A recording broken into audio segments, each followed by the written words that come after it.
Salam Kicomania, tetap sehat. Untuk konten kali ini, saya ingin berbicara tentang bagaimana cara mengatasi murai batu yang terlalu jinak. Tapi sebelum saya lanjutkan pembahasan tentang konten ini, saya secara pribadi mengucapkan turut berbelasungkawa atas meninggalnya sahabat saya Kiki Hoki yang tinggal di Bandung. Mungkin pemain-pemain baru atau pemula belum begitu tahu ya, tetapi pemain-pemain yang sudah lama pasti dia akan tahu tentang Kiki Hoki ya. Jagoan dari Bandung, dulu sempat cucak hijaunya top dengan nama Hoki, juga anis merahnya, murainya banyak. Burung-burung dia yang bagus saat itu ya. Saya turut berduka cita untuk keluarga Kiki Hoki. Semoga Kiki Hoki ditempatkan di tempat yang kudus. Oke, terima kasih. Saya ingin melanjutkan. Saya ingin berbicara tentang bagaimana cara mengatasi murai yang jinak. Jadi dalam pembahasan ini saya tidak dalam arti kata saya tidak memastikan bahwa cara saya adalah betul, enggak ya, tapi coba, ayo kita coba bareng-bareng. Karena saya waktu itu saya juga memiliki salah satu murai jagoan saya yang namanya Suara Sakti, itu juga jinak. Jadi kalau tangan dimasukin seperti yang pernah ada video-video saya yang lalu-lalu ya, tangan dimasukin dia pasti gigit-gigit tangan ya, makan sambil gigit-gigit tangan dia. Nah itu adalah tergolong murai yang jinak.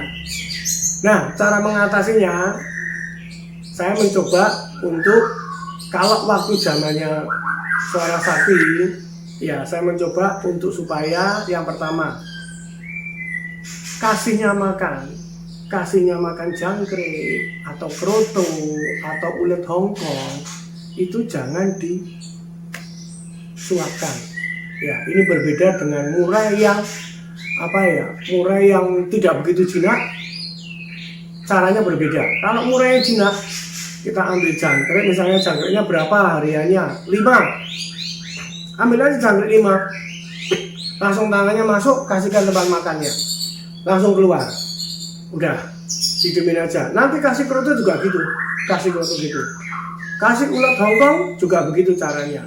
Jadi jangan mencoba untuk dimainin, disuap, itu malah menurut saya loh ya, itu malah akan menambah dia lama-lama tambah jinak. Jangan gituin ya, langsung taruh aja udah. Memang sulitnya itu kalau memandikan ya, memandikan itu memang sulit ya. Kadang-kadang kalau memandikan kadang-kadang dipancing dengan jangkrik dulu atau apa. Kalau dulu zamannya Suara Sakti pertama kali saya pancing dengan jangkrik, saya pegang, saya masukin kandang bak mandi supaya dia langsung mandi. Tapi baliknya dia juga gampang, balik aja. Lama-lama saya pikir nggak bagus lah, masa selalu dipegang tangan dimasukkan ke kandang bak mandi.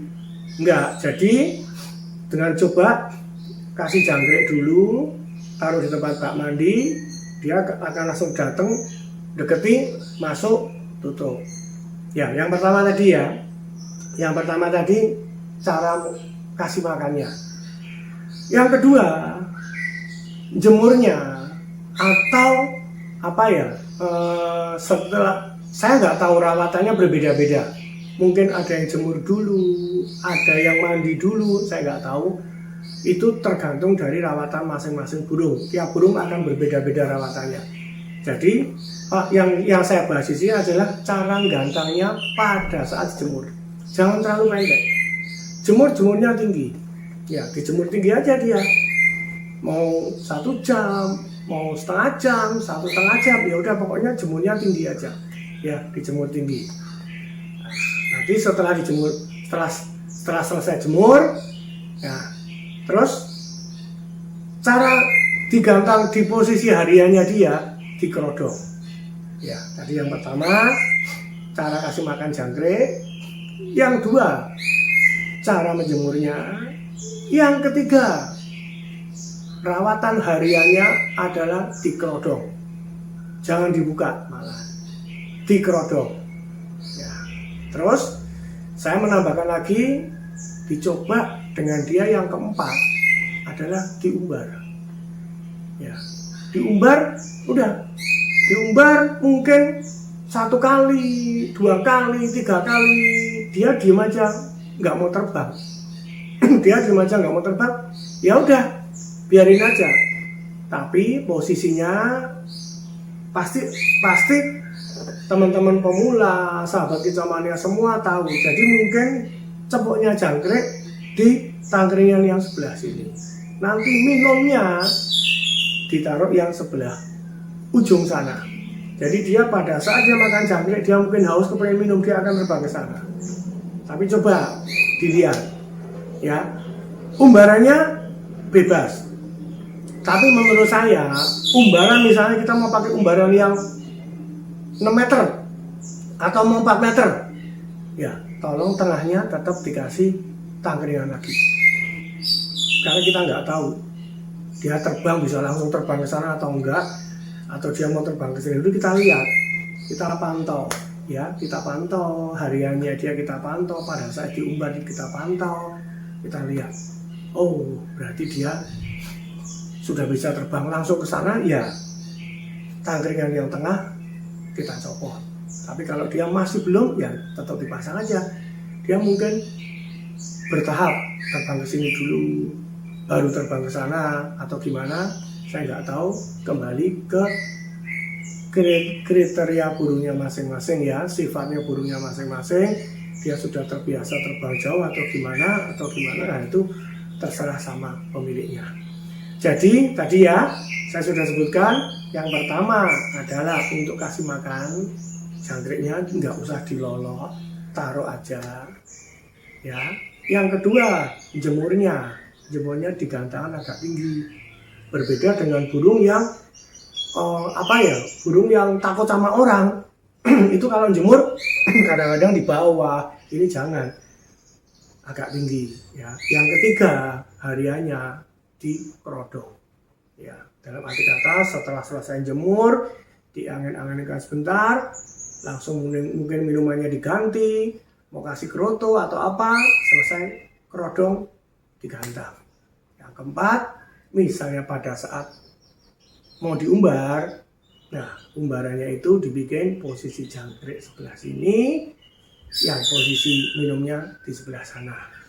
Ya, itu adalah tips-tips yang supaya mengatasi murai jinak, ya. Tapi nanti mungkin para sahabat kicomania punya beberapa teman, punya beberapa sahabat yang akan memberitahu, oh itu caranya ada tambahin lagi, silahkan, ya. Karena saya hanya berdasarkan pengalaman saya mengatasi murai yang jinak, ya. Contoh kayak saya ceritakan tentang suara sakti juga seperti itu, sama, kasih makannya juga seperti itu, jemurnya juga agak tinggi, hariannya di full kerodong. Bedanya dia memang suara sakti burungnya tidak diumbar. Dia kalau diumbar juga terbang, lari ke sana, lari ke sini, tetap dia terbang. Cuma memang dia punya sifat kalau diumbar hasilnya nggak bagus. Saya pernah nyoba, saya umbar, saya coba ke sana, besoknya seminggu kemudian tak lombain, hasilnya kok bagusan tidak diumbar. Ya makanya dari itu saya tidak umbar. Jadi tiap burung berbeda-beda lah, pasti berbeda-beda, ya. Masalahnya juga berbeda. Nah, kita cuma belajar, mencoba, mencari. Saya hanya menceritakan beberapa pengalaman saya yang saya alami saat ini juga. Ya, saya kira sampai di situ dulu tips-tips dari saya. Jangan lupa tetap jaga kesehatan. Ya, sampai bertemu di konten berikutnya. Salam kicau mania, tetap sehat.